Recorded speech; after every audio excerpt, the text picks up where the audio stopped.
Here's Pat King with Byfuglien in front again. Taves lost the handle. In front, Byfuglien scores! Will he touch it or not? Not a chance. Nope. Here's a break. Here comes the lock. He made the big move. A score! And he takes it. I like that. The captain picks it up.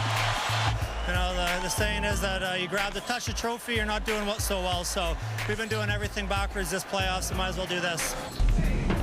Sick. What? I like it, Mike Richards. I like what you did there. Grab the trophy. Just touch it. Just touch it. Sounds dirty. I like what they did. No superstition there. Grab the trophy. Good on you. Philly versus Chicago. Not exactly the playoff matchup anyone was expecting. On the one end, we had the scrappy, back-from-the-dead Flyers who are peaking at the right time against the Blackhawks team who are arguably the best in the league and just loaded with so much young talent. So, guys, I want your reactions. I want to know what you think of the matchup. Who do you think's going to win? Who's taking it all? Zach, I was so mean for you at the end of last show. I'm going to start with you. Well, first off, what do you think of this matchup between Philly and Chicago? I love it. I love it. Two gritty, young teams that have shown throughout these playoffs that they're going to, just give it all. And you saw Philly up against the wall. They battle back. They make history being the only the third team to come back from a 3-0 deficit. You see the way the Blackhawks disposed of the Sharks in a sweep. Let's keep with Philly for a second here before we go on there. You're right. They came back from that 3-0 deficit. And to me, in terms of momentum, no team's got more momentum right now than Philly. They've only lost once since they were down 3-0, outscoring by a 2-1 margin. Yeah. Do you think Philly has enough here? Because everyone's going to say Chicago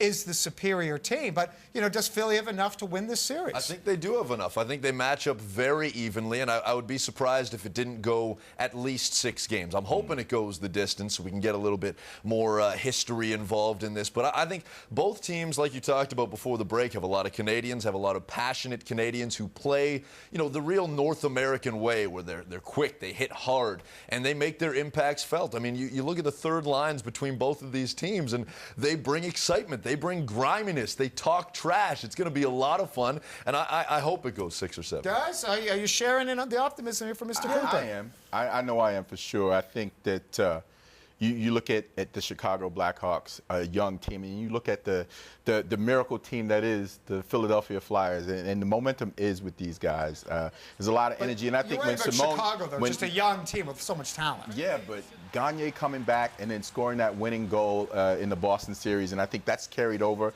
I think these guys really believe that they can win this thing, and with Leighton in goal, he's been playing great. He played great. Can they handle the Blackhawks' talent? I mean, the first line is unbelievable. And Ganter, I'm looking at you. You're shaking your head. No, I mean, I want a good series, and I think it'll get to 6. But I think the Blackhawks are just way too talented for this team. Leighton's played all right, but that's been the defense, really. I mean, his defense in front of him has been great, and Niemi's been almost probably, I think, the better goalie. And then you take just that power play that they have.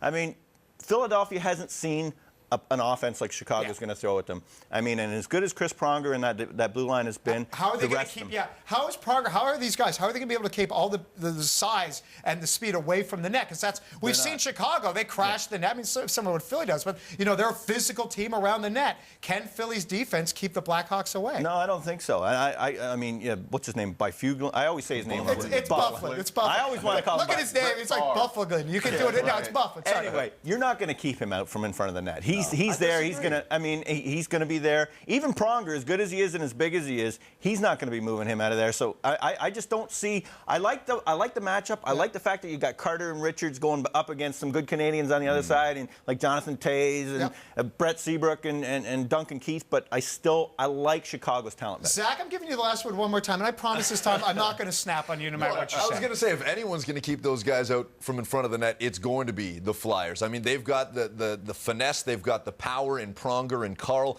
I mean, these guys are built. They've been playing with 4 defensemen for most of the playoffs, and these are the 4 defensemen who can do it. They've got the perfect balance between offense, defense from that back end, and they got the grit, the hustle, and the heart to be able. I mean, I like Chicago in this, but I think if anyone is going to be able to hold down the Blackhawks, I think my only problem with this series, it's not till Saturday. David Stern somewhere is enjoying this. Anyway, we got to take a break.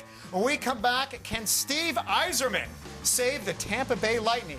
And can someone please save Steve Nash's face? The guy's getting beat up like a piñata. We're talking the Suns and the Lakers, and that's coming up next in or Out.